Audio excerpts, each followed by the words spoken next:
안녕하세요. 소리의 가치입니다. 구독과 좋아요, 알림 설정 부탁드려요. 오늘의 사연 시작할게요. 첫 번째 사연입니다. 개인적인 영리를 위한 글이 아니고 너무 화근하고 속상한데 어떻게 해야 할지 모르겠고 답답한 마음에 쓰는 그림을 먼저 밝힙니다. 12월 초에 출산을 했습니다. 조리원 2주 있었고 조리원에서 나와서 친정에서 조리를 할 예정이었습니다. 조리원에서 나와서 친정에 도착한 다음 날 밤에 아기가 갑자기 열이 올랐습니다. 38.6도가 체온계에 찍혔고 조리원에서 신생아는 38도가 넘어가면 무조건 열을 내려야 한다고 했던 것만 기억이 났고 수건으로 몸을 닦여봤지만 열이 내리지 않았습니다. 저녁 8시쯤이었고 17일밖에 안 된 아기다 보니 겁이 나서 119에 전화해서 근처 대학병원 응급실로 갔습니다.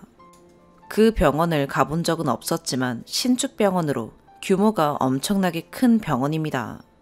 지나가면서 보면 저기가 병원인지 호텔인지 모르겠을 정도로 잘 지어놓은 병원이었습니다. 가면서 응급실로 전화를 했습니다. 17일 된 아기인데 열이 나서 지금 구급차 타고 가는 중이라고요. 응급실에 도착하니 신생아 응급실이 따로 있진 않았고 소아응급실로 안내받았습니다. 응급실에 들어가니 여기가 진짜 밖에서 보던 그 병원이 맞는지 제 눈을 의심했습니다. 보호자가 앉을 공간이 없을 뿐더러 응급실 안에 침대도 몇 개 없어서 아기가 누울 자리도 없고 이미 앞에 온 다른 환자들은 응급실 앞 의자에 앉아서 수액을 맞는 등 치료 중이었습니다. 이 시대에 웬 난민 체험인가 하는 기분이었습니다.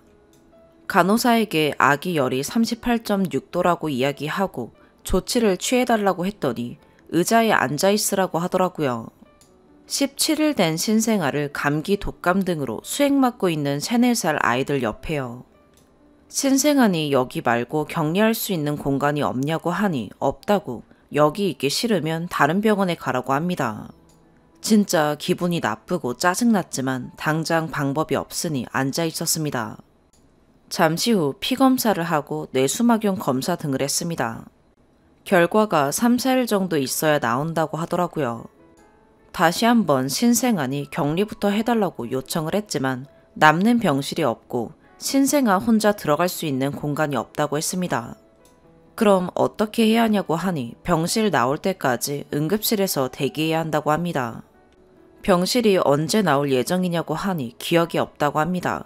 그럼 집으로 갔다가 결과 나오면 다시 오겠다고 하니 갑자기 다시 열이 오를 수도 있고 왔다 갔다 하면서 감염의 위험이 있다고 겁을 줍니다. 감기 독감 아이들로 가득 차 있는 여기가 더 위험해 보이는데 여기가 의사가 있으니 더 안전하다고 합니다.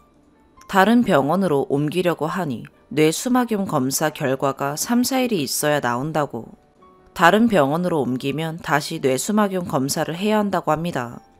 뇌수막염 검사, 아이 척추에 바늘 꼽아서 하는 검사입니다. 그걸 다시 또 할 자신이 없었습니다.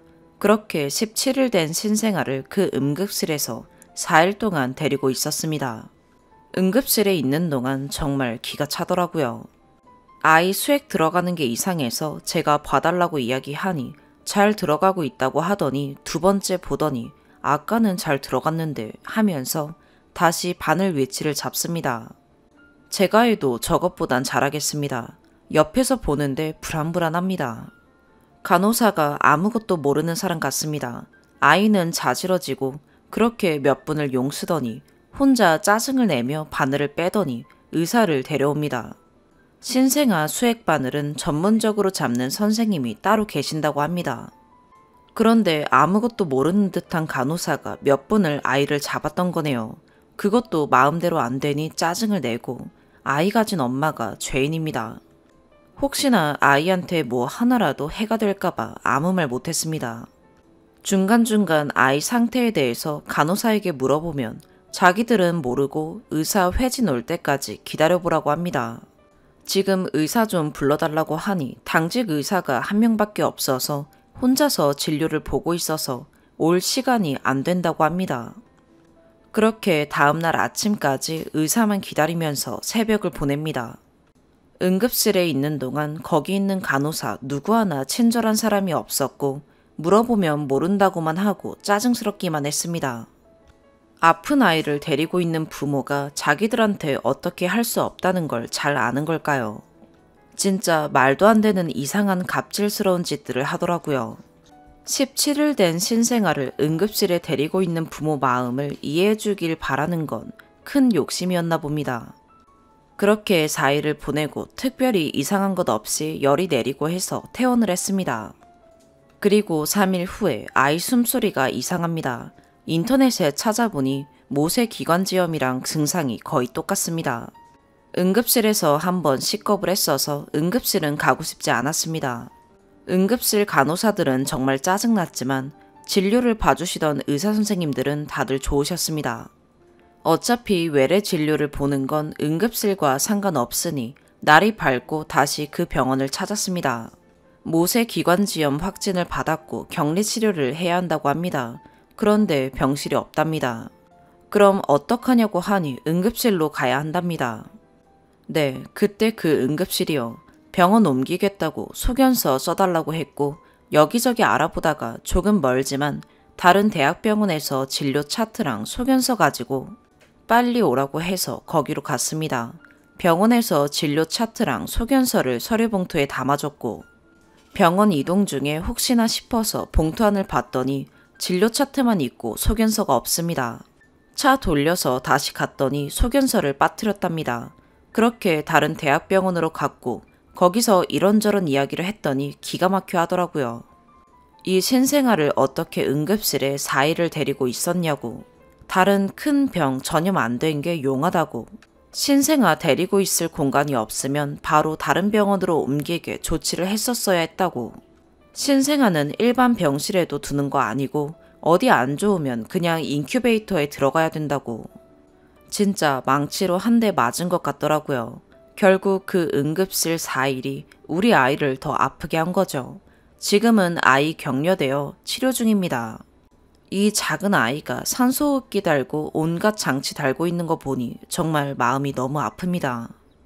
그 대학병원, 특히 그때 그 간호사들을 어떻게든 해버리고 싶지만 사실상 개인이 대학병원을 상대로 뭔가를 할 수 있는 게 없겠죠. 거기다 그 대학병원 재단이 빵빵한 걸로 유명합니다. 부모로서 정말 너무 화가 나고 답답하고 아프지만 뭔가 할 수 없다는 게 너무 화가 나네요. 이럴 경우 어떻게 해야 하는지, 뭔가 할 수 있는 방법이 있는 건지 궁금합니다. 추가, 첫 아이다 보니 몰랐던 것들이 있네요. 약간의 오해가 있는 것 같아서 추가합니다.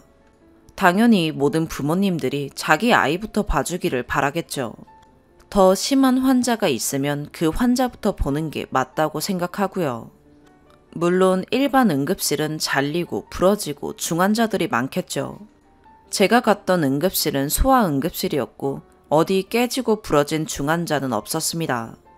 응급실 침대에 누워있는 아이들, 수액 달고 있는 독감 아이들이 대부분이었고요. 그리고 그 아이들 대신 저희 아이를 봐달라고 한 게 아니라 그날 병원의 신생아 아이는 저희 아이밖에 없었습니다. 독감 걸린 아이들과 같이 있기에는 불안했고 격리할 수 있는 방법을 알아봐달라고 한 거였습니다. 그렇게는 안 된다고 해서 병원을 옮기고 싶었지만 뇌수막염 검사를 해버려서 결과 나오기 전까지 다른 병원으로 옮기기가 꺼려졌습니다. 병원을 옮기면 새로 검사해야 한다는 말 때문에요. 거기다 아다리가 잘못 걸리려고 하니 처음 병원 응급실 갔던 날이 금요일 저녁이었고 퇴원을 월요일에 했습니다. 그리고 한 달이 안 된 신생아는 일반 소아과에서는 입원 치료가 불가능하다고 합니다. 지금 격리치료 받고 있는 병원에서 의사 선생님이 하시는 말씀이 신생아는 병원에 데려오면 심하든 아니든 무조건 격리치료가 원칙이고 그게 안 되면 시설에 있는 대학병원으로 보내야 한다고 합니다. 그런데 그 병원에서는 아무 대책 없이 응급실에 4일 동안 머무르게 했고요. 그래서 결국은 모세기관지염에 감염됐고요. 지금 있는 병원에서 의사선생님 역시 말이 안 되는 대처였다고 하세요. 까딱하다가 아기가 더 심한 병에 감염될 수 있는 상황이었다고 하십니다. 그러다 보니 더 화가 납니다. 그리고 그 병원 간호사들의 태도에 문제가 있는 건 지금 있는 병원에 와서 더더욱 확실하다고 생각합니다. 지금 병원도 소아과 응급실을 통해서 들어와서 진료보고 입원했습니다. 이 병원 응급실 간호사들은 저희가 도착하는 순간부터 아이를 받아들고 본인들이 더 애타했습니다. 진심이든 아니든 그렇게 느껴졌습니다. 당황해하고 마음 아파하는 저희부터 토닥였고요. 본인들이 나서서 아이를 격리시키고 인큐베이터에 바로 들어갈 수 있도록 조치해 주셨습니다. 정말 빠르게 진행됐고 의사 선생님이 하시는 말씀이 신생아가 제일 우선이라고 했습니다. 그렇다고 이 병원은 사람이 별로 없었나 상황은 전 병원과 비슷했습니다. 아이들 대기하고 있었고 복도에서 수액 맞고 있는 아이들이 있었고요. 제가 경험한 걸로는 모든 응급실이 그 병원 같지는 않은 것 같습니다. 다시 한번 강조하지만 일반 응급실로 간 게 아니라 소아응급실로 들어갔습니다. 소아응급실을 한 번도 안 가보신 건진 모르겠지만 소아응급실에선 생사가 왔다 갔다 하지 않습니다. 소아응급실에선 신생아가 제일 우선입니다. 이 병원 의사선생님이 하신 말입니다. 두 번째 추가, 댓글 보고 제가 뭔가 잘못 알고 있는 건가 헷갈리네요. 우선 왜 간호사한테 화풀이냐고 하는 댓글이 제일 많네요. 간호사는 환자들 옆에 붙어 있고 의사들은 잠시 왔다 가니 의사들은 친절하다. 의사한테 좋게 말해서 친절하다. 이런 댓글들이네요. 댓글에 어떤 분이 써놓은 것처럼 조리원에서 아이 열이 38.5도 이상 올라가면 무조건 병원으로 가라고, 열이 30분 지속되면 치명적이라고 교육을 받았었습니다. 간호사 붙들고 이야기하니 똑바로 된 대답을 들을 수 없었고 그리고 조치를 못 해줬고 의사를 불러달라고 하니 당직 의사 한 명이라서 못 온다고 하고 아이 열은 38.6도에서 내려갈 생각 안 하고 그 상황에서 뭘 어떻게 해야 할까요? 누구든 붙들고 사정하는 거 말고 방법이 있나요? 간호사한테도 어떻게든 조치해달라고 한 거였고 의사한테도 어떻게든 조치해달라고 했습니다. 간호사는 짜증을 냈고 의사는 친절히 설명을 해줬습니다. 의사는 권한이 있어서 친절하게 설명해 준 건가요? 의사도 아무것도 해준 건 없었는데요.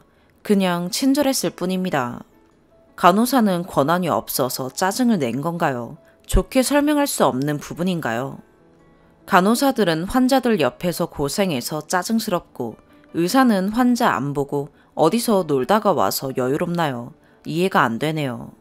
아이 수액 바늘이 잘못된 것 같다고 봐달라는데 제대로 못 봐서 다시 한번 이야기하니 그때서야 잘못된 거 발견하고 신생아 수액 바늘 잡는 의사가 따로 있다는데 마음대로 바늘을 이리저리 돌리고 아이가 자지러지는데 몇 번을 하다가 안 되니 혼자 짜증을 내면서 가버리는 간호사는 어떻게 해야 맞는 건가요? 응급실 간호사들 바쁘고 정신없으니 자기가 잘못하고 짜증내고 하는 걸 환자 쪽에서 다 이해해줘야 하는 건가 보죠. 지금 아이가 입원해 있는 병원 간호사들은 환자가 없어서 여유로워서 친절한가 봅니다. 오히려 그 병원보다 이 병원 간호사 인력이 더 적은 것 같은데요. 제가 다른 아이 보지 말고 우리 아이만 봐달라고 했나요? 다른 아이 침대 뺏어서 달라고 했나요? 뭘 그렇게 과한 요구를 한 건가요? 지금 있는 병원 선생님들이 다들 너무 좋으셔서 지금 제가 뭔가 착각하고 있는 건가요? 여기 분들 말씀으로는 소아응급실에서 최우선은 신생아라고 하는데 거기다 신생아는 무조건 격리 치료고 시설이 갖춰지지 않았으면 시설이 있는 병원으로 옮겨야 한다고 하시는데요. 댓글분들은 무슨 기준으로 병원에서 제일 우선이라고 하는 신생아를 우선순위가 아니라고들 하시는 건가요? 진짜 궁금하네요. 세 번째 추가. 어제 17일 된 신생아 대학병원에 갔다가 대처에 화가 나서 글 썼던 글쓴이입니다. 어제 글 올리고 중간중간 댓글들 보면서 처음엔 좀 당황스러웠습니다. 분명 간호사를 탓한 거 맞고 병원의 대처가 옳지 않았다고 생각해서 올린 글이니까요. 그래서 추가 글로 조금 더 설명도 해보고 했지만 계속 같은 반응이시더라고요. 제가 쓴 글을 다시 한번 쭉 읽어봤습니다.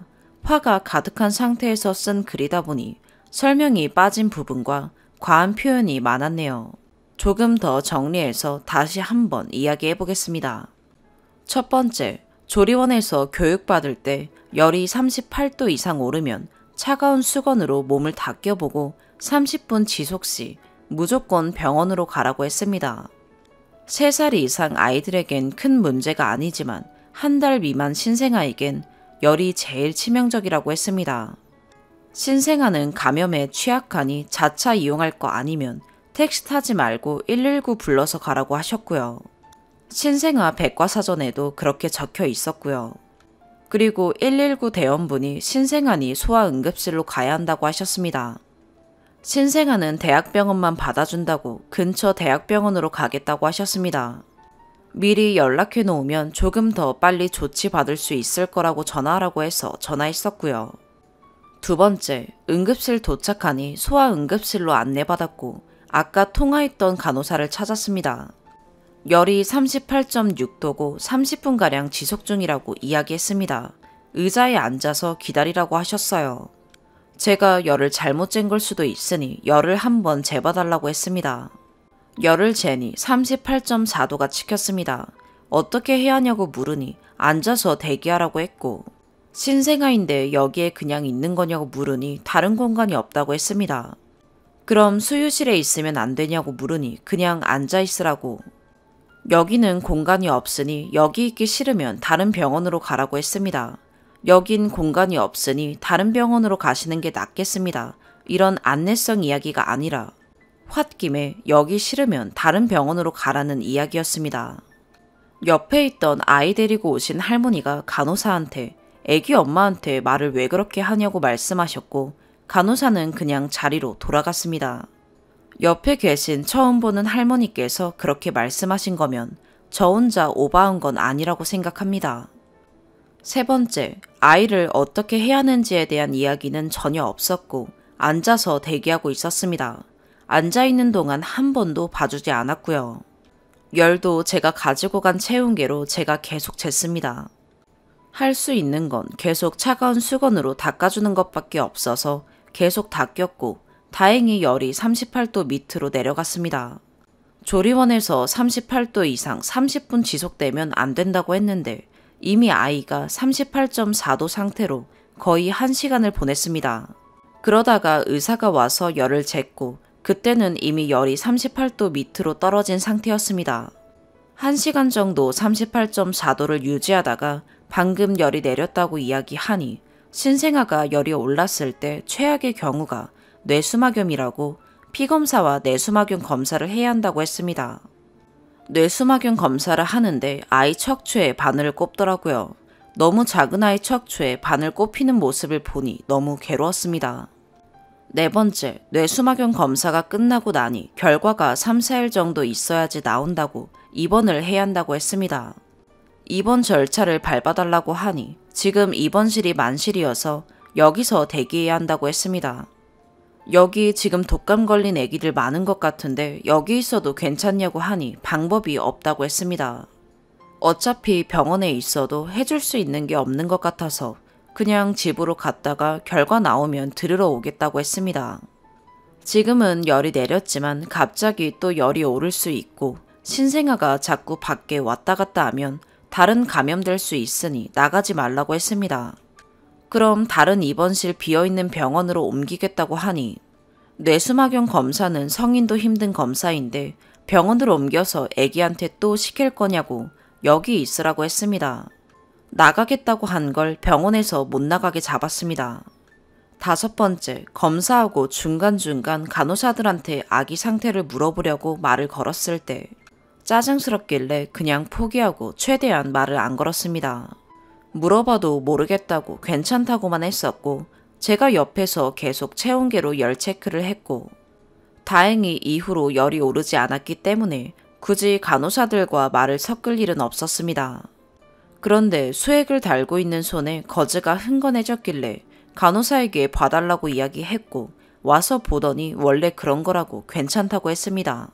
한 1시간 정도 지나서 보니 수액 양이 줄지 않고 여전히 거즈가 흥건해서 다시 한번 봐달라고 이야기했더니 아까 괜찮다고 했는데 뭘 또 봐달라는 거냐는 식으로 짜증스럽게 와서 봤습니다. 그런데 잘못되어 있는 게 맞았습니다. 그때도 혹시나 싶어서 아무 말 안 했습니다. 신생아 바늘을 간호사가 뺐다가 새로 꼽지는 못하니 꼽힌 상태에서 이리저리 바늘을 돌렸습니다. 당연히 아프겠죠. 아이가 자지러졌고 몇 번을 반복하더니 아씨 라는 말을 하면서 바늘을 휙 빼더니 나가버렸습니다. 그리고는 신생아 바늘 잡는 의사가 와서 새로 바늘을 잡았습니다. 6번째, 이미 아이 열은 내린 상태였지만 병원 측에서 나가지 말라고 해서 응급실에서 무방비로 4일을 대기했습니다. 첫 아이다 보니 아무런 경험이 없었고 다른 병원으로 옮겨도 여기랑 다를 거 없을 거라 생각했습니다. 그렇게 4일이 지났고 다행히 별 문제 없다고 결과가 나와서 퇴원했습니다. 7번째, 집에 와서 3일 후 저녁에 아이 숨소리가 이상했습니다. 인터넷에 찾아보니 모세기관지염과 증상이 거의 똑같았습니다. 응급실에서 한번 식겁을 했어서 응급실은 가고 싶지 않았습니다. 간호사들은 말 걸기가 부담스러울 정도로 이미 짜증을 얼굴에 달고 있어서 말을 거의 하지 않았지만 오히려 의사가 왔을 때 이런저런 불평과 못 물어봤던 것들을 길게 물어봐도 친절히 하나하나 설명을 해주셨습니다. 어차피 외래 진료를 보는 건 응급실과 상관없으니 날이 밝고 다시 그 병원을 찾았습니다. 모세기관지염 확진을 받았고 격리치료를 해야 한다고 합니다. 그런데 병실이 없답니다. 그럼 어떡하냐고 하니 소아응급실에서 병실이 날 때까지 대기해야 하는데 그건 본인도 말이 안 된다고 다른 병원으로 가는 게 맞다고 했습니다. 8번째, 다른 대학병원에 연락해서 상황을 이야기하니 진료 차트와 소견서를 가지고 빨리 오라고 했습니다. 소아응급실로 통해서 들어오는 게 빠르다고 해서 외래 진료를 보지 말고 소아응급실로 오라고 했습니다. 병원에서 진료 차트랑 소견서를 서류 봉투에 담아줬고 병원 이동 중에 혹시나 싶어서 봉투 안을 봤더니 진료 차트만 있고 소견서가 없었습니다. 차 돌려서 다시 갔더니 소견서를 빼먹고 줬다고 했습니다. 9번째, 병원에 도착하니 역시 이 병원도 전 병원과 상황은 비슷했습니다. 자리가 없어서 의자에 앉아서 수액 맞고 있는 아이들도 있었고 응급실 자리 역시 부족해 보였습니다. 그때의 악몽이 떠올랐는데 간호사가 오더니 아이부터 봤더니 체온, 몸무게, 키 등 체크부터 했습니다. 모세기관지염 확진 받았다고 하니 일단 아이 데리고 빈방 같은 작은 공간이 있었는데 거기에 있으라고 했습니다. 잠시 후에 의사 진료 받고 바로 입원 수속 밟아주셨습니다. 인큐베이터에서 격리 치료할 거라고 했습니다. 10번째, 아이 인큐베이터에 들어가고 나니 의사가 와서 감염 경로 때문에 출산 후 어디 갔었는지, 어디 아픈 데 있었는지 등등 이것저것 물어봤습니다. 출산 후 산후조리원에 있다가 집에 있었고 응급실 갔다가 다시 집에 갔다가 여기로 왔다고 설명했습니다. 응급실에 4일 있었다고 이야기하니 의사가 말이 안 되는 조치였다고 설명해줬습니다. 신생아를 바이러스 많은 소아응급실에 무방비로 두는 거는 미친 짓이라고 왜 그렇게 그냥 뒀냐고 오히려 저한테 화를 냈습니다. 그러면서 소아응급실 시스템에 대해서 설명해줬습니다. 그때 하신 말씀이 소아응급실에서는 신생아가 우선이고 아무런 면역력이 없기 때문에 무조건 격리라고 했습니다. 격리시설이 갖춰지지 않았으면 내보내는 게 맞는 거라고 하셨습니다. 도대체 왜 그 병원에서 그런 식으로 대처했는지 이해할 수가 없다고 말씀하셨습니다. 4일 동안 응급실에서 있었으면 거기에서 옮았을 확률이 거의 100%라고 하셨고 폐렴이나 독감 등이 아닌 게 천만다행이라고 하셨습니다. 여기까지가 앞전에 쓴 글을 그냥 읽는 사실만 다시 적은 내용입니다. 처음에 이 글을 썼던 건 그때 응급실 간호사들에게 화가 나서 쓴 글이었습니다. 특히 그때 그 반을 잡으려고 했던 간호사요. 아무리 생각해도 그 간호사는 진짜 잘못된 사람 같았거든요. 그래서 뭔가 할 수 있는 게 있나 싶어서 올린 글이었습니다. 댓글들 보다 보니 그 병원 시스템의 문제인 거지 다른 간호사들의 문제는 아니었을 수도 있겠다 싶네요. 간호사들의 친절은 의무는 아니니까요. 아이 키우려면 앞으로 제가 조금 더 똑똑해져야겠네요. 좋은 경험했다고 생각하겠습니다. 같이 답답해 해주신 분들 정말 감사합니다. 두 번째 사연입니다. 제가 조카를 혼내는 게 잘못된 건지 묻고 싶어서 이렇게 글을 씁니다. 전 26살 여자이고 오빠는 29살이며 조카는 오빠의 8살 된 아들입니다. 오빠가 작년에 이혼해서 새언니는 없는 상황이며 오빠가 다른 지역에서 일을 하고 있어서 아이는 저와 제 부모님이 키우고 있습니다. 참고로 저희 엄마는 암에 걸리셔서 현재 치료 중입니다. 아무튼 주말이라 아빠가 아픈 엄마 기분 전환을 시켜준다고 둘이 2시쯤 데이트를 나가셨습니다. 그러다가 친척 언니한테 이모 나가셨냐, 점심 먹었냐, 우리 김치전 먹을 건데 먹으려면 애기 데리고 와라. 전화가 와서 애기를 데리고 갔습니다. 이모네가 바로 앞동이라 가까워서 평소에도 자주 연락 오고 애기 데리고 가고 했습니다. 이모네 집에는 이모와 이모부가 안 계시고 친척 언니, 친척 오빠, 친척 오빠의 10살 된 아들만이 있습니다. 편의상 친척 오빠의 아들은 조카 1이라고 하겠습니다. 같이 먹고 조카들은 거실에서 놀고 언니와 저는 언니 방에서 각자 컴퓨터와 핸드폰을 하고 있었으며 오빠는 담배 피러 나간 상황에서 일이 터졌습니다. 갑자기 조카 1이 막 울길래 놀라서 거실로 가보니 조카 1은 머리를 잡으며 울고 있고 조카 2는 TV를 보며 앉아있더라고요. 조카 1에게 왜 우냐고 물어보니 눈물을 뚝뚝 흘리며 조카 2가 때렸다고 하더라고요.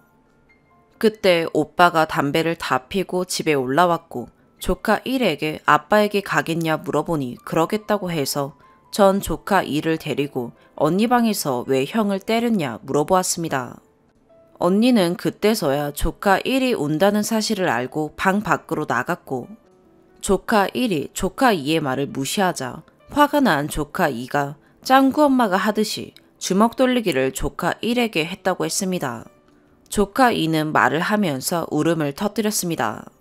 그래서 일단 조카 2를 진정시키고 다시 얘기했습니다. 형이 너보다 나이도 많고 네 말을 꼭 들을 의무는 없다. 그리고 나이를 떠나서 누구든지 다른 사람을 때릴 자격은 없는 것이다. 라는 말을 했습니다. 그러자 조카 2가 잘못했다며 형에게 사과를 하겠다 했고 둘이 서로 사과하며 일은 마무리되었습니다.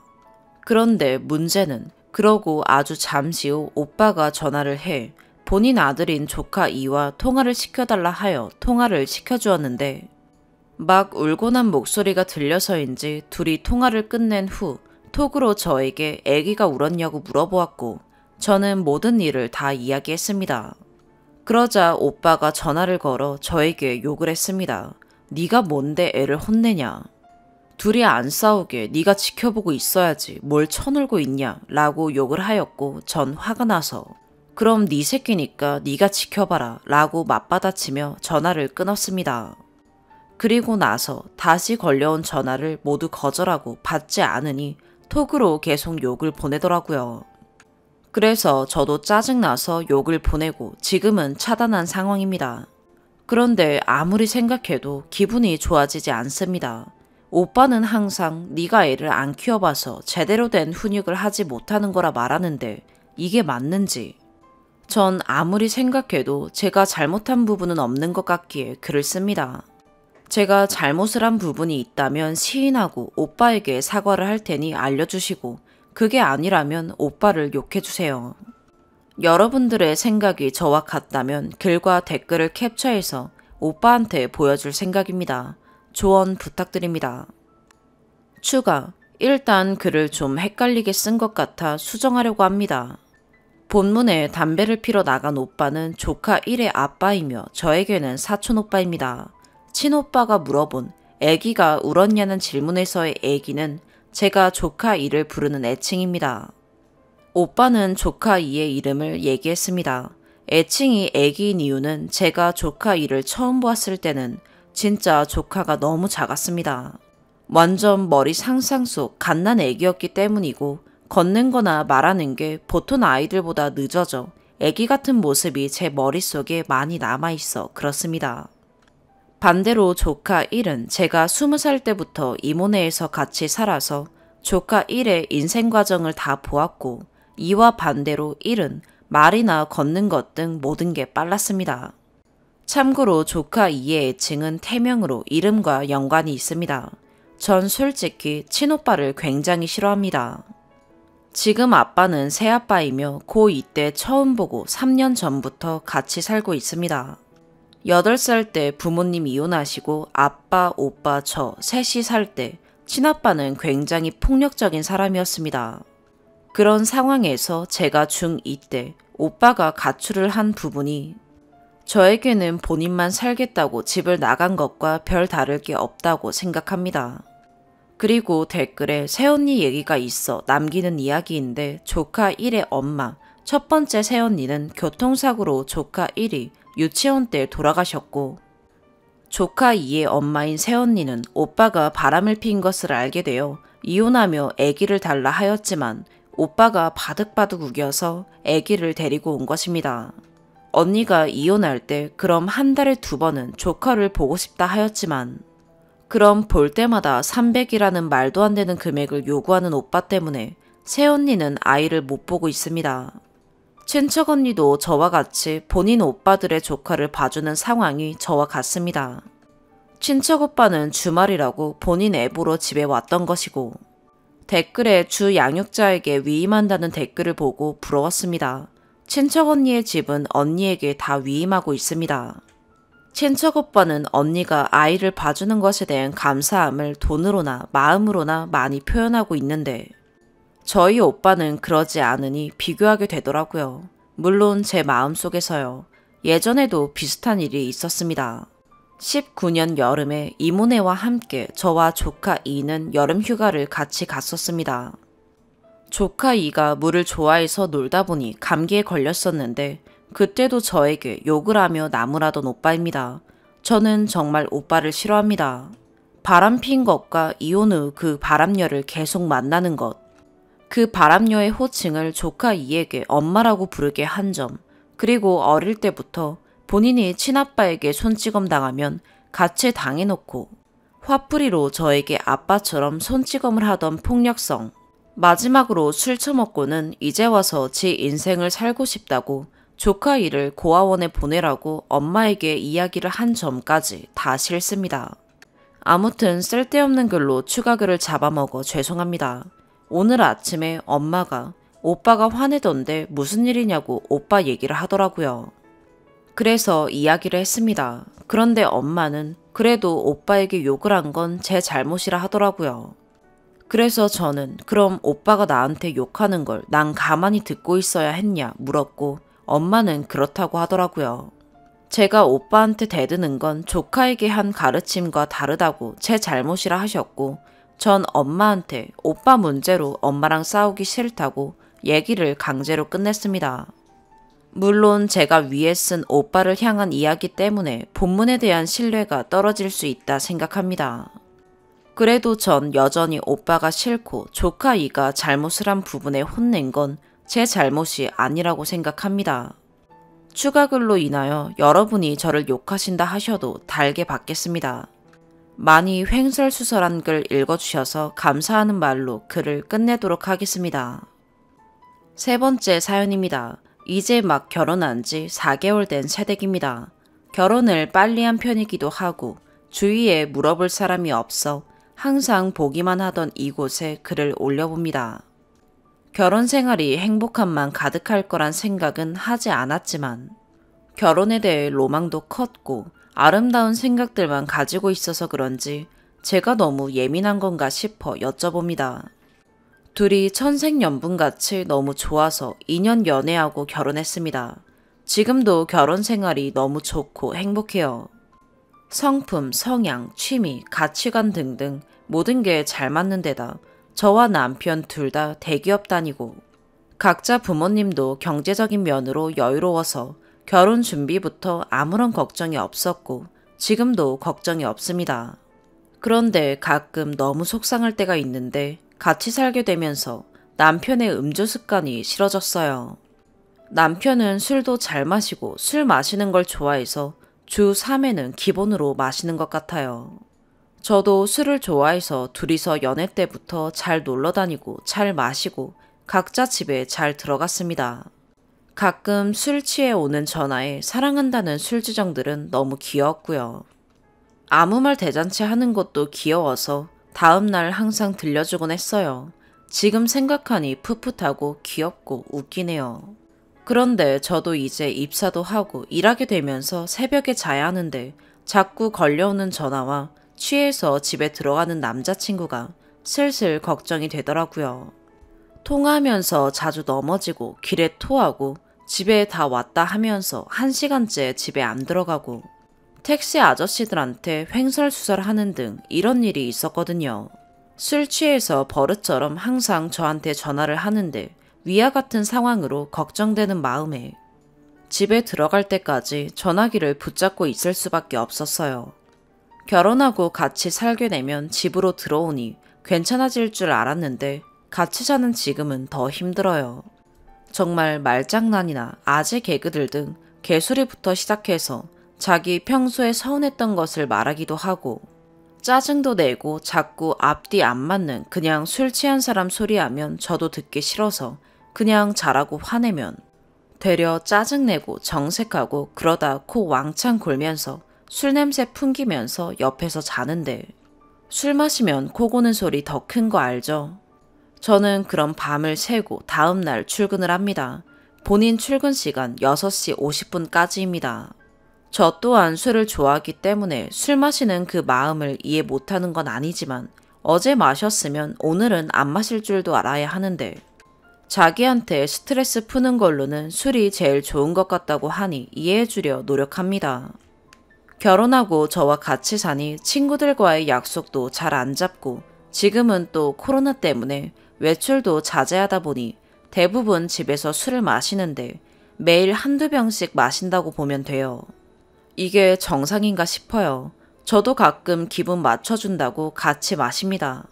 월요일 기준으로 이번 주만 해도 혼자 3병씩 금토일 마셔놓고는 내일 또 남편 휴무라 제가 기분 내주려고 오늘도 술 한잔 할 거냐.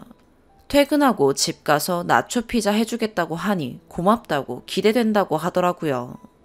그래서 방금 잠깐 회사 점심시간에 짬내서 장 다 봐놓고 왔더니 지금은 친구 만나 술 마시러 가도 되냐고 묻네요. 이런 일도 종종 있었습니다. 저녁 해주려고 장 다 봐놓으면 나간다고 하는 일이 원데이 투데이가 아닙니다. 정말 자상하고 차분하고 저만 바라봐주는 남편이지만 술 얘기로 잔소리하면 정말 듣기 싫어하고 정색하는 남편이네요. 저도 친구들 많고 술자리 좋아하는데 남편이랑 있고 싶은 마음이 더 크기도 하고 요리는 제가 설거지는 남편이 하기로 한 거라 항상 자제하는데 남편은 술이 너무나도 좋은 걸까요? 계속 이런 일이 반복되니까 후에 아기를 가져도 될까 걱정도 돼요. 저는 아기 품는 동안은 물론 수유하면서도 금주해야 할 텐데 저렇게 자주 술 마시고 집에만 있는 나를 두고 놀러 나가서 집 들어와서 술 냄새 풍기며 잘 거라 생각하니 짜증도 나네요. 오늘도 자고 있을 때 새벽에 들어와서 잠 깨울 생각하면 벌써부터 화가 나네요. 아직 생기지도 않은 일인데 제가 너무 예민한 걸까요? 조언 부탁드립니다. 추가, 여러분께서 조언 및 꾸짖음 해주신 거 잘 읽었습니다. 저는 반반으로 의견이 나뉘겠거니 예상하고 글을 올렸는데 생각보다 제 남편이 알코올 중독이라고 판단해 주시는 분들이 많네요. 알고도 결혼했다기보단 같이 살기 전까진 몰랐던 문제였던 것 같아요. 연애 때부터 술은 아무리 취해도 예의는 항상 바르고 저한테 피해주는 거라고 하기에는 기재해둔 내용들 뿐이며 서로 선을 잘 지키고 걱정 안 되게 집에 도착했다는 연락은 꼭 해줬었던 터라 제가 안일하게 생각한 부분이었다고 말할 수도 있겠네요. 또 연애 때부터 서로 술을 좋아하기도 하고 워낙 타협을 잘 봐서 결혼 전부터 약속을 했었어요. 집에서 술 마시는 것 빼고 밖에 나가서 약속 잡는 것을 기준으로 최대 주 3회 통금도 집에 도착 시간 2시 30분까지로 정했어요. 그런데 지금 코로나 문제도 있고 결혼하니 자주 나가지는 않더라고요. 귀가 시간도 한 번인가 2시 30분에 맞춰서 오고 그 외엔 항상 나가면서 12시에 들어올게, 11시에 들어올게 하고 나가면 그 시간은 꼭 지켜서 들어와요. 어제도 11시까지 온다더니 10시 40분쯤 택시 타서 가고 있다고 전화해주고 들어오자마자 씻고 자는데 차라리 자주 나가고 통금을 어기면 뭐라고 할 말이 있을 텐데 약속은 다 지키는 거라 할 말이 없네요. 제가 싫은 건 술 취해서 제 수면을 방해하는 것, 술 냄새 나서 다음날 제가 취해서 일어나는 기분이 드는 것 등 그냥 짜증납니다. 오늘 아침에도 출근하는데 제가 술 마신 줄 알았어요. 그냥 여러분들 댓글을 보여주는 게 나을까요? 오늘의 사연 여기까지입니다. 구독과 좋아요, 알림 설정 부탁드려요. 시청해주셔서 감사합니다.